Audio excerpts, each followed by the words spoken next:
경이로운 소문, 그 소문이 뭘까 함께 한번 살펴보겠습니다.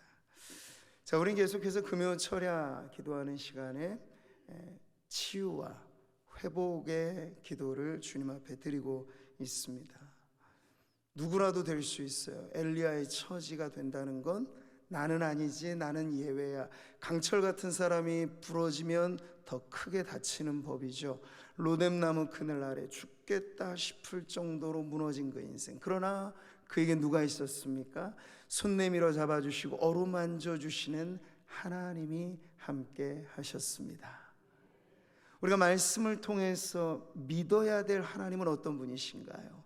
우리가 공경에 처할 때 상한 마음을 가지고 마음의 피가 철철 흘러넘치듯이 그렇게 괴로워할 때 상심한 영혼들을 고치시고 싸매시는 하나님이십니다. 네. 우리가 지나온 인생을 돌아볼 때 정말 땅이 꺼져라 한숨이 푹 쏘시면서 난 참 외로운 사람, 난 참 내가 힘들고 외로울 때 누가 나와 함께하나 돌아보면 아무도 없는 것 같고, 그러니까 인생이라고 하는 것이 마치 독방에 감금되어 있는 것처럼 그렇게 답답함이 느껴질 때, 유독 그 광야 허허벌판에 내 발자국만 찍혔다고 생각될 그때, 그러나 여러분, 천국에서 들려오는 음성은 이것과는 좀 다른 것이었어요. 그게 뭔가요? 우리의 연약한 것을 친히 담당하시고 병을 짊어지셨도다. 누가요? 우리 예수님께서. 내가 힘들어 외로울 때 나와 함께하사. 한 사람의 발자국처럼 보였던 그 순간은 바로 주님이 나를 업으시고 주님이 통째로 나를 들어 안으시고 그 길을 걸어가신 흔적이라는 걸 하나님이 가르쳐 주시죠. 기억하십시오. 성도는 누구라도 결코 혼자가 아닙니다. 따라해 보시겠어요? 나는 결코 혼자가 아닙니다. 왜 혼자가 아니에요? 주님이 나와 함께 하시기 때문에. 지난 주 중에요, 이른 시간에 제가 문자 하나를 받았는데, 오늘 집사님이 아침에 이렇게 산책하시다가 어떤 찬양을 들었는데 그게 너무나 감흥이 넘쳐나서, 목사님, 우리 5월 27일 상모 가족 한마음 대축제 때 이 노래 같이 한번 부르면 어떨까요? 하고 추천곡을 이렇게 보내주신 거예요. 그래서 제가 딱 한번 살펴봤죠. 너무 좋아요. 너무 좋은데 이 멜로디가 쉽지가 않아요. 그래서 전체 성도들이 유니송으로 이렇게 부르기에는 조금은 난해할 수 있다 해서 제가 집사님 너무 좋은 곡 추천해 주셔서 감사하고, 그런 집사님 마음 안에 우리 상모교회가 이번 대축제를 통해서 하나 되기 바라는 그 마음 하나님께서 기쁘게 받아주실 줄 믿습니다. 그렇게 말씀을 드렸어요. 그래서 이 곡은 제가 체육대회 때는 혹 못하더라도 다른 시간에는 한번 꼭 부르죠 하고 말씀을 드려놨어요. 그 곡의 시작이 이렇습니다. 외로움도 견뎌내겠소, 바보란 소리를 들어도 좋소, 저를 비웃는 그 비웃음들을 주의 사랑으로 받아주겠소, 이 모든 것이 힘들다는 것을 주님은 저에게 알려줬소, 당신의 사랑은 너무나 넓고 크고 그래서 나는 살아가겠소. 저 혼자만 아는 곡은 아니죠. 이게 벌써 30년 전 넘은 때 윤복희 권사님이 불렀던 히트송이에요. 우리는 하나. 우리 모두 손을 내밀어서 넘어진 형제 일으켜 주세, 사람이 살면 한 번 사는 것 걸음 멈추고 생각해보세. 시냇물이 강으로 흘러서 저 바다와 하나가 되듯이 우리는 하나요. 당신과 나도 하나. 우리는 하나가 돼야 하오. 요 끝부분 아시겠죠? 우리는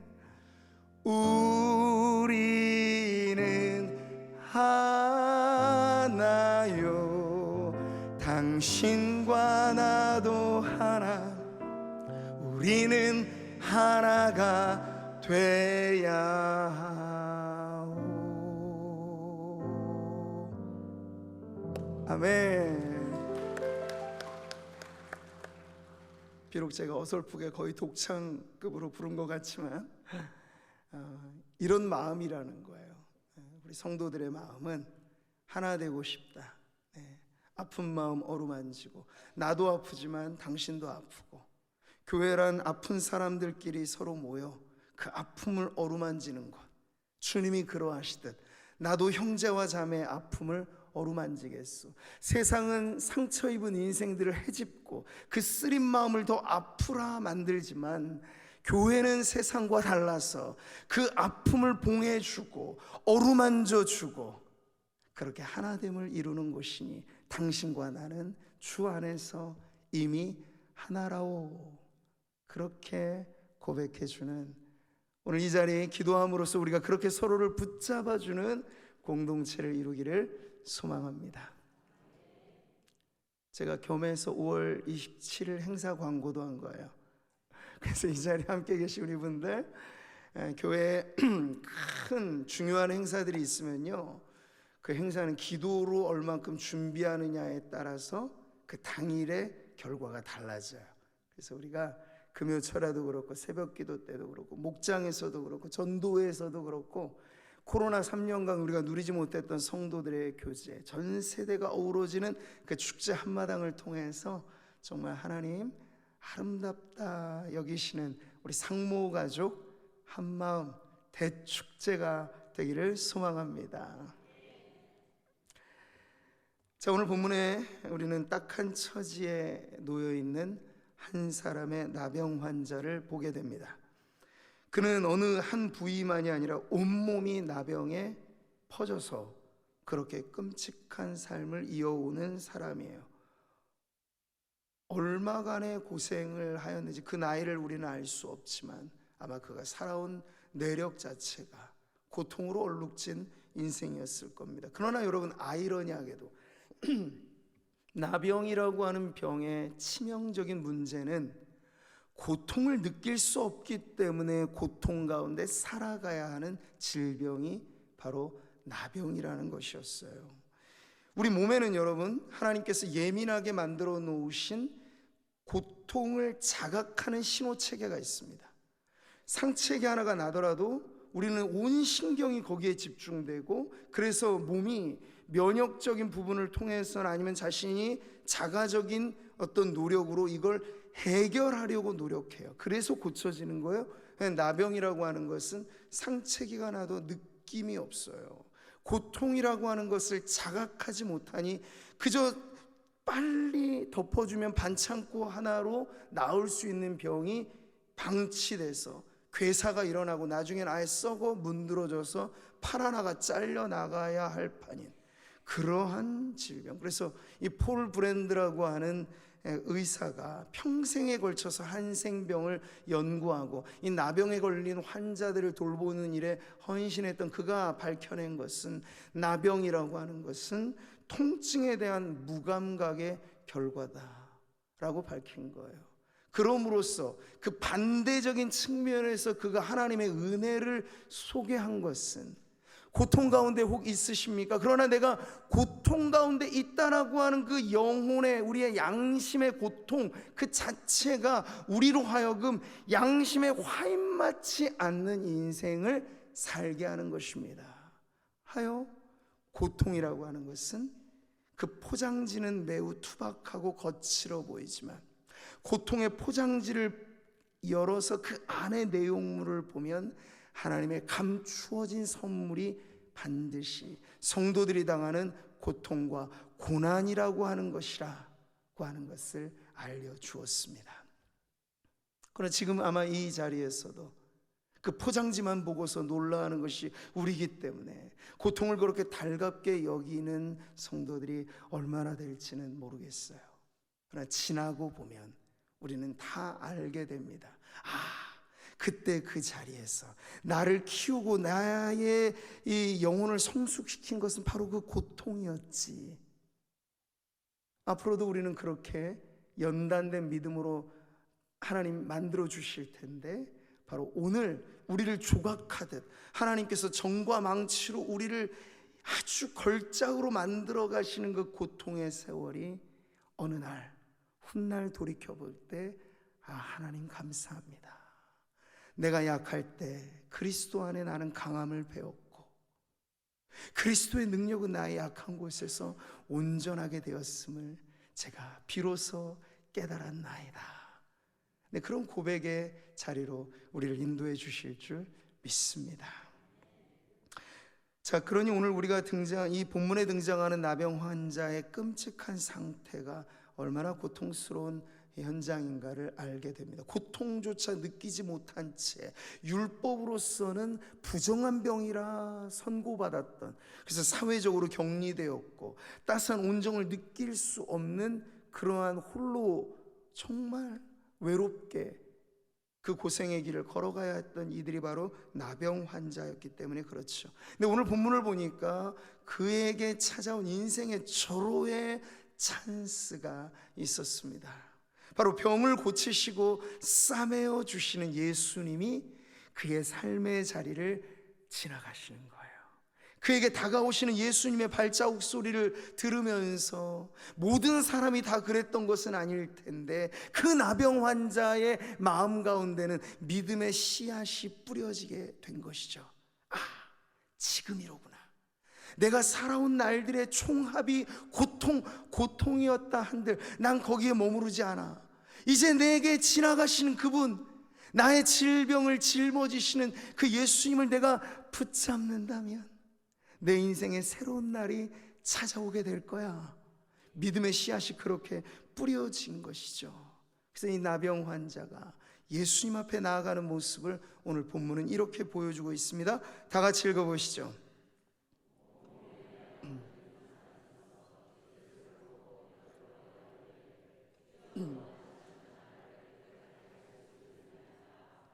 아멘.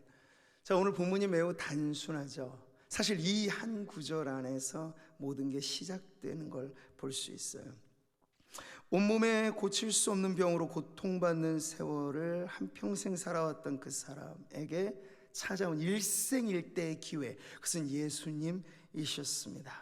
그분을 붙잡느냐 마느냐에 따라서 그는 그렇게 살아왔듯 앞으로도 그렇게 살아갈 수도 있었고, 아니면 그 고통의 세월에 종지부를 찍는 변화가 일어날 수도 있었던 그의 인생을 뒤바꿔 놓는 기회는 바로 예수님을 붙잡는 것이었다 하는 거죠.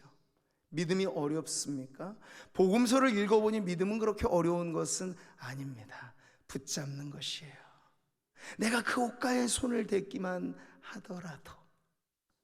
스쳐 지나가는 사람들이 얼마나 많았어요. 예수님 가까이서. 그러나 그 모든 사람이 치유를 받았던 건 아니에요. 믿음으로 그 옷자락이라도 붙잡는다면, 믿음은 그렇게 시작되는 것입니다. 단순한 행동 안에 분명한 믿음이 있을 때 역사는 확실하게 일어나게 된다는 걸 오늘 말씀은 보여주고 있어요. 그 마을에 당시에 나병 환자가 한둘이었겠나요? 그러나 오늘 고침받은 사람은 이 한 사람이었다는 것에 성경은 지금 조명을 비춰주고 있는 거죠. 정말 그렇습니다. 여러분, 병든 환자, 어느 종합병원에 가보세요. 거기다 종합병원 환자들을 우리가 호실마다 방문하면서 예수를 믿으십시오, 그러면 당신이 죽어도 살겠고 살아서 예수를 믿으면 영생을 얻습니다. 이 복음 전할 때 모두가 다 아픈 중에 예수님을 만나니까 좋습니다, 환영합니다, 감사합니다. 그러지 않아요. 그러니까 아프다는 이유가 믿음을 갖게 해주는 것은 아니랍니다. 계시록을 보니까요, 말세에 대한 예고의 말씀에서 7 대접이 쏟아지면서 이 땅에 하나님의 진노의 심판이 연이어서 전개되어지는 과정을 이 계시록 16장이 보여주는데, 거기에 보면 5번째 대접이 쏟아질 때 일어나는 재앙 중에 온 세상에 만연한 질병의 고통에 대해서 보여줍니다. 그런데 여러분, 놀라운 것은요, 사람들이 아파서 자기 혀를 깨물고 아픈 것과 종기로 말미암아 하나님께 나아오더라, 이러면 참 좋잖아요. 예수를 믿더라, 이러면 참 좋잖아요. 근데 그 종기와 아픈 것으로 말미암아 하늘의 하나님을 비방하고 그들의 행위를 회개하지 아니하더라, 이거예요. 여러분, 팬데믹이 온 세상을 덮었잖아요.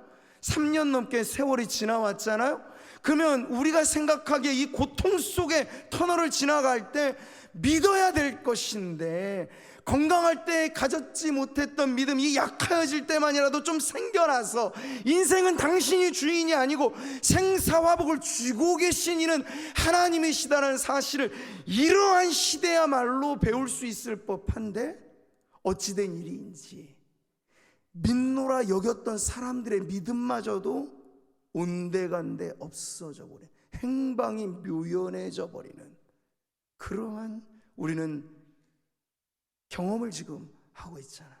이 계시록의 말씀이 먼 훗날에 어떤 한순간에만 일어나를 얘기 아니고 시대마다 있게 되어지는 이 모든 하나님의 심판과, 그리고 우리 주님 다시 오실 그 날을 앞두고 일어나는 이 모든 일들 속에 사람들의 믿음이 자동적으로 만들어지는 것이 아니라고 하는 것을 보여주고 있는 거죠. 그러니 여러분이 오늘 본문에 나와 있는 이 한 나병 환자는 우리가 더 눈여겨보아야 할 만한 가치가 있는 거예요. 그가 어떻게 믿음을 가지고 주님 앞에 나아왔던가 하는 것을 말이죠. 찬송가 472장에 여러분 이런 찬송 있잖아요. 내 병든 손 내밀라고 주 예수님 말씀하네, 그 말씀을 굳게 믿고 병든 손을 내밀어라. 내밀면 되는데, 붙잡으면 되는데 그게 안 되는 거예요. 여기서 저기까지 올라가는데 뭐가 끌어당겨요? 내 자존심이. 나 이러지 않아도 되는, 나 이렇게 구겨지지 않아도 되는 사람인데, 나 이래봬도 세상에서 잘 나가는 사람인데, 부질없고 하나님 앞에서 아무 쓸모없는 이것이 나를 끌어당겨서 주님 앞에 간절하게 나아가는 그 한 번의 몸짓, 그 안에 담겨져 있는 이 믿음을 가로막고 있는 것은 인간의 교만이고, 하나님을 인정하지 않고 나를 인정하면 끝끝내 나는 내 인생의 주인공이 바로 나야 나라고 그런 자기 신조를 가지고 살아가는 사람들 속에 오늘 이 나병 환자는 그것을 꺾고 사람들이 나를 어찌 볼까 그것 상관없고 오직 주님께 가까이 나아갔던 거예요. 이어지는 말씀에 이 나병 환자의 믿음만이 아니라 그의 간절한 기도가 나오죠. 한 번 더 같이 보세요. 주여 원하시면 나를 깨끗하게 하실 수 있나이다. 아멘. 주여 원하시면 나를 깨끗하게 하실 수 있나이다. 아예 여러분 마음판에 이게 새겨지는 말씀이 되기 바라요. 주여 원하시면 나를 깨끗하게 하실 수 있나이다. 기도하기 어려우신가요? 오늘 이 밤에 이 기도문이 여러분의 기도의 전부가 되게 하십시오. 이 기도는 얼마나 중요한 내용을 가르치고 있냐면, 그는 이미 하나님의 능력에 대해서는 아예 믿고 시작했어요. 그게 더 중요한 건 뭐냐면, 생사화복의 주관자는 오직 하나님이신데, 그리고 그 하나님의 구원을 이 땅에 나타내시고자 온 예수님이신데, 중요한 건 무엇이냐? 그분이 과연 나를 깨끗하게 하실 뜻이 있으신가? 그 뜻대로 만사를 이루시는 분이니 과연 나 같은 죄인도 그분이 눈여겨보시겠는가? 이 나병 환자의 기도에는요, 바로 그러한 믿음이 담겨져 있는 거예요. 그러면 역사는 일어난다는 믿음까지가 포함되어 있는 거죠. 주님 뜻대로, 내 주여 뜻대로 행하시옵소서. 혹여 주님의 뜻이 내가 가나안을 떨쳐버리고 이 땅을 살아가면서 너무 궁핍하여 죄 짓지 않도록 주님께서 내게 부를 허락하시는 게 주님의 뜻이라면, 주여 당신의 뜻을 이루소서. 여러분, 그냥 무작정 주여 내가 부자 되기 원합니다, 그 기도보다 더 중요한 기도는 당신의 뜻이라면 내게 물권도 주소서, 이 기도예요. 그러나 여러분, 이 기도는 정반대의 기도도 가르치는 거죠. 주여, 만약 당신 앞에 살아가면서 내가 부질없는 이 세상의 부와 명예에 너무 도취되어서 하나님의 영광을 가로막고 나 잘난 맛에 살아가는 인생으로 이렇게 살아가는 것이 주님의 뜻이 아니어서 주님 나를 가르치기 원하신다면, 주님 내게 있는 이 모든 것 가져가셔도 나는 상관하지 않습니다. 여러분, 이 기도는 어렵게 여겨지죠. 없는 자리에서 있게 해달라는 기도는 많은 사람이 해요. 그러나 있는 자리에서 당신의 뜻이라면 내 건강도, 당신의 뜻이라면 내 물질도, 당신의 뜻이라면 내 꿈과 소망도 내어드리리이다. 당신의 뜻대로 하소서. 이 기도까지가 사실 오늘 나병 환자의 기도가 가르치는 교훈인 줄 믿습니다. 우리가 보기에 좋을 때만 하나님의 뜻 아닙니다. 내 눈에 보기에 아무 증거 아니 보여도, 내가 보기에 역경의 맞바람이 불어올 때, 그때도 내 주여 뜻대로 행하시옵소서. 근데 그런 기도가 오늘 우리 중심에서부터 주님께 드려지는 이 밤 되기를 바랍니다. 중요한 건 그는 병이 고쳐지는 것, 그보다 더 중요한 것은 주님의 뜻인데, 그 뜻이 나를 향하실 때 주여 나를 그저 불쌍히 여기셔서 나를 깨끗게 하실 수 있으니 나를 깨끗하게 하옵소서. 주여 원하시면 저를 깨끗하게 하실 수 있나이다. 주여 원하시면 저를 회복시키실 수 있나이다. 주여 원하시면 제 인생을 바꾸실 수 있나이다. 내 인생만 그러하시겠습니까? 우리가 가슴에 품고 기도하는 불신 가족과 우리가 지금껏 기도하는 VIP들, 주님 원하시면 그 인생을 바꾸실 수 있나이다. 여러분, 이 한 절의 기도 안에 얼마나 많은 기도가 담겨질 수 있는지를 보십시오. 성경은 이 기도 그릇을 우리에게 지금 가르쳐 주고 있어요. 자, 이어지는 말씀에서 우린 예수님의 치유의 방식을 보게 됩니다. 그의 믿음, 그의 기도를 들으시자마자 예수님께서 즉각적으로 반응하신 말씀이 13절에 나옵니다. 같이 봅니다. 시작.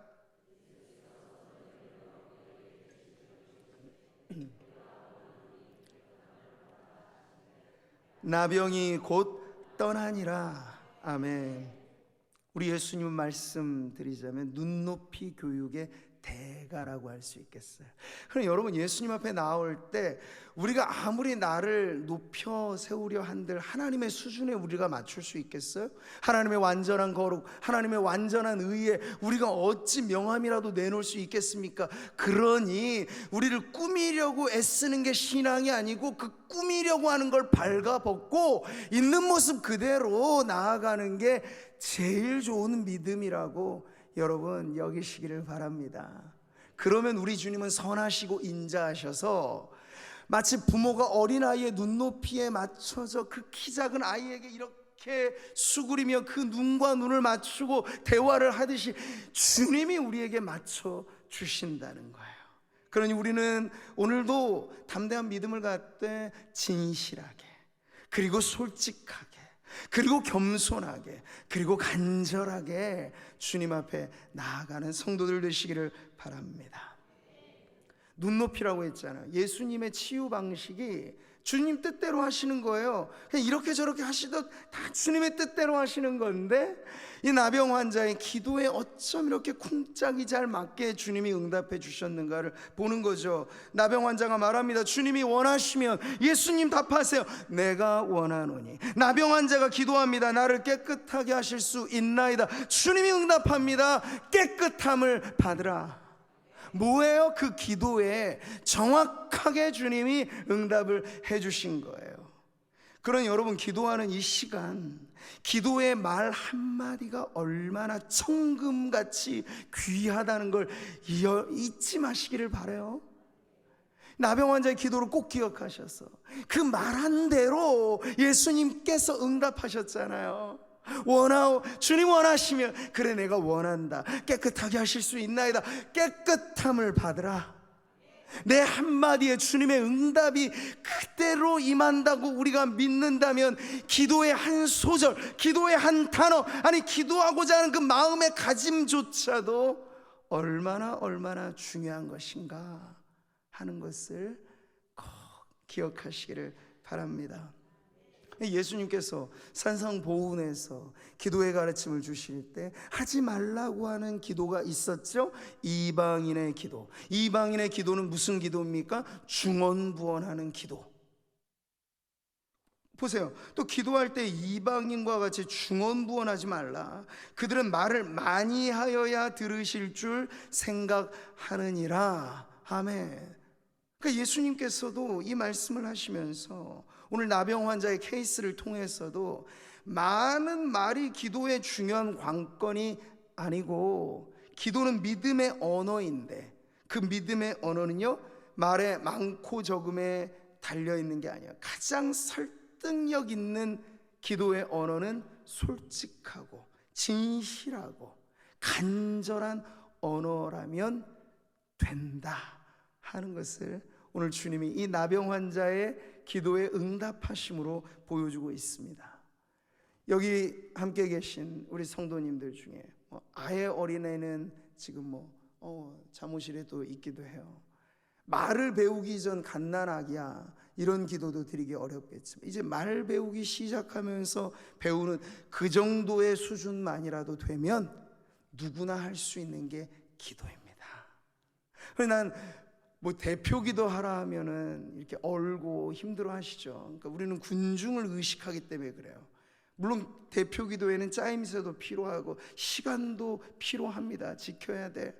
근데 중요한 건 지금 이 기도는 대표기도가 아니잖아요. 1대1의 기도예요. 하나님과 독대하는 기도예요.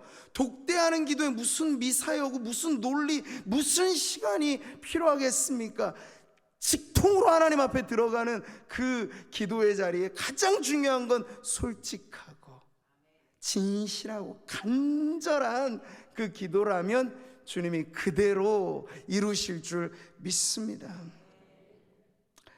자, 오늘 이 말씀을 통해서 예수님께서는 치유하시는데 한순간에 그 치유가 일어나는 것을 보여주고 있습니다. 눈높이에 맞춰서 응답하시는 그 즉시로 나병이 떠나가는, 아마 그의 살결은 어린아이의 살결같이 다시 부드러워지며 마치 구약 성경에 나만 장군이 그 나병에서부터 회복되었던 모습처럼 그렇게 놀라운 일이 벌어지게 되었을까요?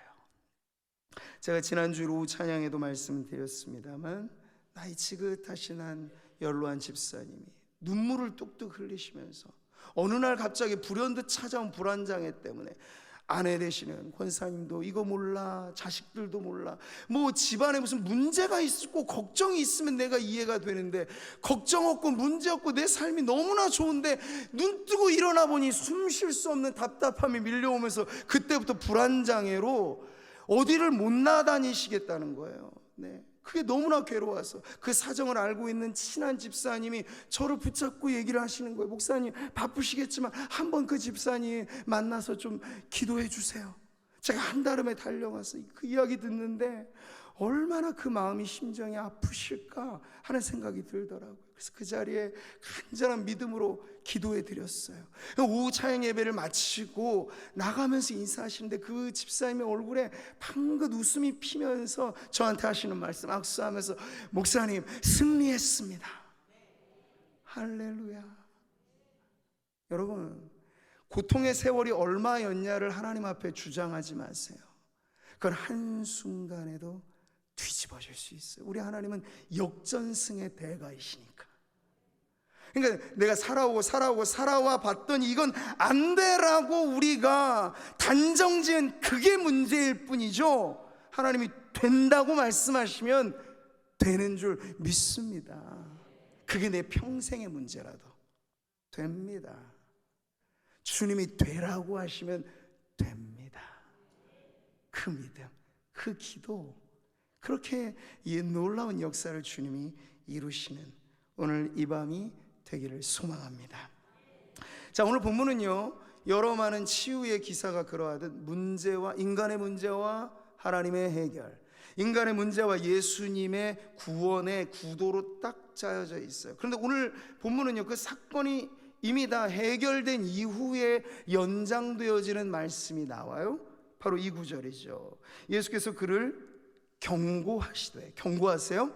아무에게도 이르지 말고 가서 제사장에게 내 몸을 보이고 또 내가 깨끗하게 됨으로 인하여 모세가 명한 대로 예물을 드려 그들에게 입증하라 하셨더니. 아멘.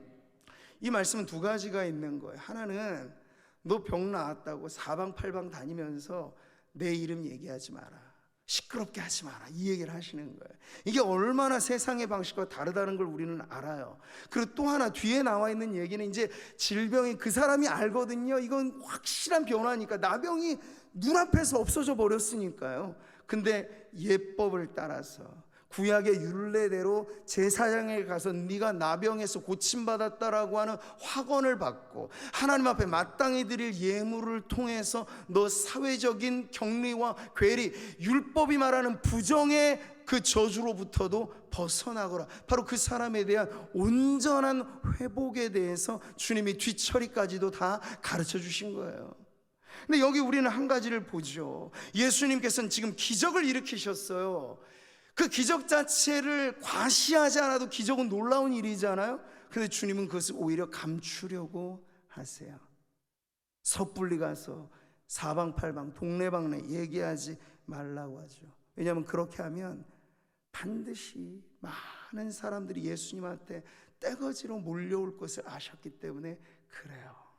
물론 그럴 때 예수님은 또 긍휼히 여기셔서 그들의 병을 고치시고 귀신을 쫓아주시고 그렇게 하시는 분이시죠. 근데 주님이 이렇게 한번 경고를 하신 이유는 주님의 사명의 마지막 목표는 이 땅의 이병 저병 그런 질병 고쳐주는 정도로 끝나는 게 아니고 가장 결정적으로 우리의 영혼의 가장 무서운 질병, 그 죄의 질병, 불치병이라고 말할 수 있는 가장 심각한 병, 바로 죄의 불치병, 그것을 고쳐주시는 것이 주님의 마지막 최후의 사명이었기 때문에 혹여 사람들이 오해할까봐 그냥 이병저병 고쳐주는 그런 정도의 의사로만 예수님을 알까봐 주님은 그러한 사람들의 어떤 군중의 요구에 휘말려 들어가지 않으시려고 애를 부단히 쓰셨어요.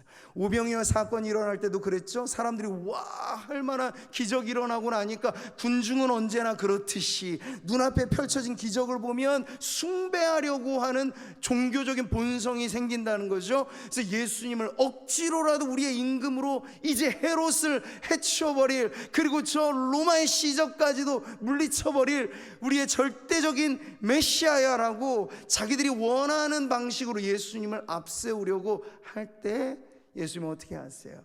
유유히 군중을 피해서 산으로 피신해 갔어요.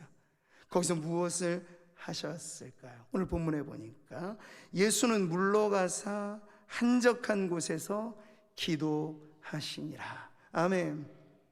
기적이 일어났습니다. 치유가 일어났습니다. 근데 그 이후에 예수님의 이 반응 또한 우리들에게 너무나 중요한 교훈이 되는 거죠. 하나는 경고이고 하나는 기도입니다. 여러분, 우리는 작은 것 하나도 허위, 과장 광고가 익숙한 사회를 살아가고 있어서 우리는 하나님 앞에 간직해야 될 작은 비밀 하나 없는 채로 무슨 조그만 일 있으면 그걸 뻥튀기 튀겨서 나 이런 사람이요 라고 입증해주고 싶은 마음이 가득해요. 내가 마치 메시아의 자리에 오르고 싶은 메시아적인 대망이 사람들 안에는 가득 차 있기 때문에 그렇죠. 그럴 때 주님의 경고를 기억하시기 바랍니다. 하나님과 나 사이에 평생에 누구도 모를 비밀 하나쯤은 간직하고 사시라는 얘기예요. 천재 과학자였던 블레이즈 파스칼, 그 대단한 사람이 죽고 나자 밝혀진 일이 있었습니다. 머리가 똑똑하기로는 그 당대 그리고 지금까지도 능가할 만한 사람이 없는 과학자, 철학자, 발명가, 실학자, 이런 사람이었는데요, 그가 성령을 받은 불의 사람이었다는 것 평생에 걸쳐 누구도 몰랐더래요. 왜? 자기가 입을 봉하고 말하지 않았기 때문에. 요즘 같았으면 아마 간증 집회 이곳저곳 다 불려다니면서 스포일 되면서 그게 그냥 우려먹는 18번이 됐을 법한데, 파스칼은요 어떻게 그걸 감췄느냐면 자기가 즐겨 입고 있는 옷소매 안에다가 그때의 경험, 불의 체험을 적어놓고 봉해버렸어요. 죽고 나서야 발견되면 될까? 살아생전에는 누구도 알지 못하게 봉해버렸어요. 무슨 뜻입니까? 이 소중한 체험은 나 공개하지 않을 거예요. 정말 우리 서로 받은 이 기쁨은 알 사람이 없도다. 그런 정도의 간증을 고이 간직하면서 힘들고 어려울 때마다 사람이 줄 수 없는 위로 때문에 배고플 때마다 그 간증이 오히려 나의 위로가 되고, 우리 서로 밤 깊도록 동산 안에 주와 함께 있으려 하나, 주여 지난밤 내 꿈에 배었으니, 이런 아름다운 주님과의 추억들을 가슴에 묻고 그것으로 내 힘들고 어려울 때 위안을 삼으라는 얘기죠. 근데 여러분, 둘만의 청춘 남녀의 정말 알콩달콩한 그 사랑을 요즘 시대는 뭐냐면 그걸 유튜브에 떠벌리는 거예요. 요즘 시대는 그걸 인스타그램에 그냥 보여주는, 모든 것이 과시되고 내가 이렇다라고 하는 자기 입증에 목말라서 살아가는 자기애로 충만한 이 세상의 방식과 다르게 예수님은 감출 것을 감출 줄 아셨고, 혹여 내 이름 석자 때문에 하나님의 영광이 가려질까 두려워서 하나님의 영광을 가로막는 그 어떤 일도 일어나지 않기를 원하시는 그 마음, 이것이 성도로서 우리가 또한 가져야 될 마음인 줄 믿습니다. 그런데 보세요, 그렇게 조심하고 조심해도 결국에 숨길 수 없는 비밀들이 있게 되죠. 경이로운 그 소문, 예수님이 어떤 분이신가는 예수님 편에서는 억누르고 억제했음에도 불구하고 살아있는 것에는 언제나 움직임이 있고 살아있는 것에는 언제나 변화가 있기 때문에 주님은 억제해도 억주할 수 없는 예수님의 소문이 삽시간 퍼져서 온 마을 동네 사람들이 모여 예수님 또다시 피곤한 일상을 지나시면서 손대시어 고치실 자 고치시고 말씀하여 내쫓을 귀신들 내쫓고 하시면서 주님의 일을 오늘 말씀을 보니까 이루어 가셨습니다. 사랑하는 성도 여러분, 오늘 말씀의 결론에서 우리는 믿음의 태도를 나병 환자를 통해서도 배우고 예수님을 통해서도 배우게 됩니다.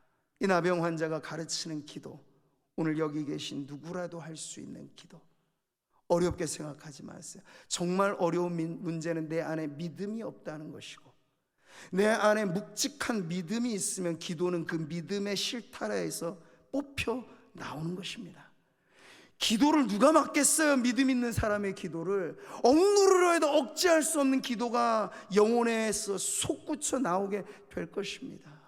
그러니 오늘 우리 안에 다시 한번 주여 나를 불쌍히 여기소서, 주여 나의 믿음 없는 것을 도우소서, 주님의 뜻이여든 나를 깨끗하게 하실 수 있나이다.